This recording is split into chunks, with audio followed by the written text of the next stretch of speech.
Hey, good morning, Idaho Hawks. Good morning, 4D and 4C. How are y'all doing this morning? It was great to see the people that participated on Zoom yesterday. Be sure and tell all your classmates that we Zoom every Thursday. Well, every Monday and Thursday at 11. This week, Miss Passmore is going to be doing a Zoom before ours from 10 to 11, so you're welcome to join that as well. Today is Wednesday, May the 13th, and today is our Go Math Day. So what I do is I go to my schedule and I look to see what today is. Today is Wednesday, so it's Go Math, and in our Go Math we're going to be doing pages 614 and 620. And then for science we're just doing Brainpop all week. So we're going to do one on birds today. So I hope y'all enjoy that. Please be sure you're sending me in your quiz. If you need a paper quiz, let me know and I can send it to you. So I'm going to do one example on page 614 and one example on page 620.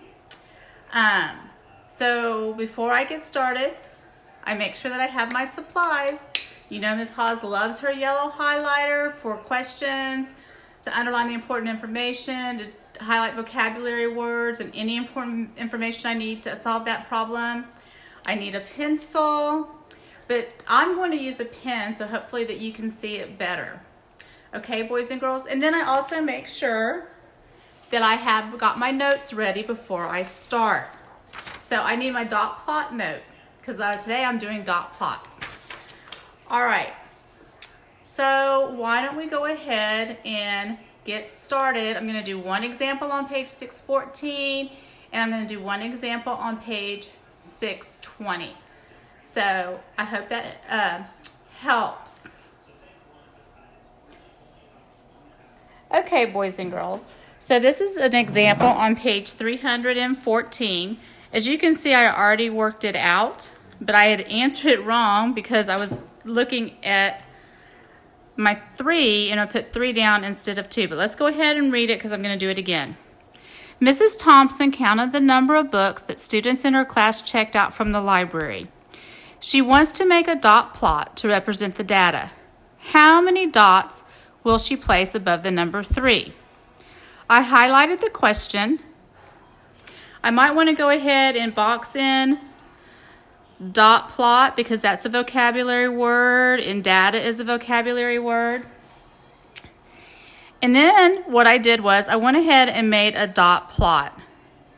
So as you can see, I wrote down my numbers 2, 3, 4, and 5 because that was in my numbers of book checks out. I realized that 9's not even there, so I eliminated 9 right away. So then I decided to do a dot plot, and I wrote down the number 2 first, and I went to see how many number 2's I had. I had 1, 2, 3, and 4. Then I wrote down number 3, and I had 1, 2. So I wrote 2 dots above that. Then I had 4, and I only had 1 4, and then I went to 5, and I had 2 5s. Well, as you can see, if I look under 3, I only have 2. I think when I did it before, I was just looking at this 3, so I need to double check my work. So the answer is not 3. The answer is actually 2. All right, boys and girls? And as you know, we're always supposed to write everything in a complete sentence. We need to answer our question. So where do I answer that? The question was, how many dots will she place above the number 3? Well, it's 1, 2. So I got all my answers or all my words right here. So I don't have to think up of the sentence by myself. She will place, and this should be 2 dots. She will place 2 dots above the number 3. So that is our dot plot on page 614 that I was going to give you an example of.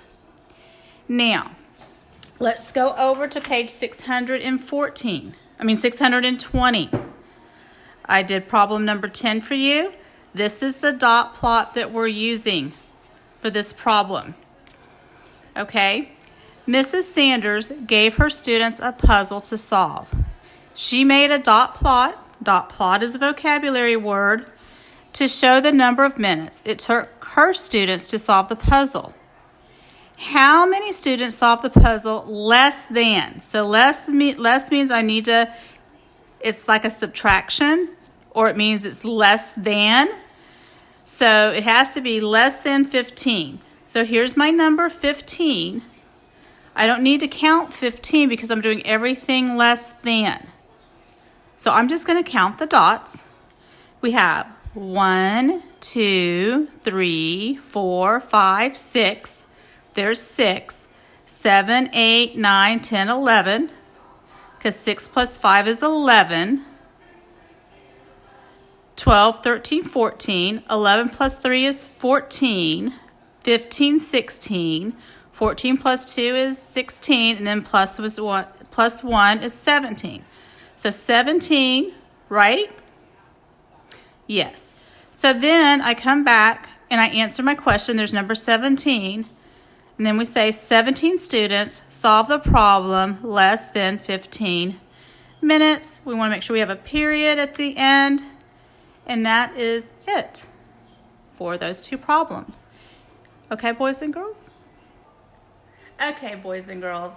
So that was my demonstration of dot plots.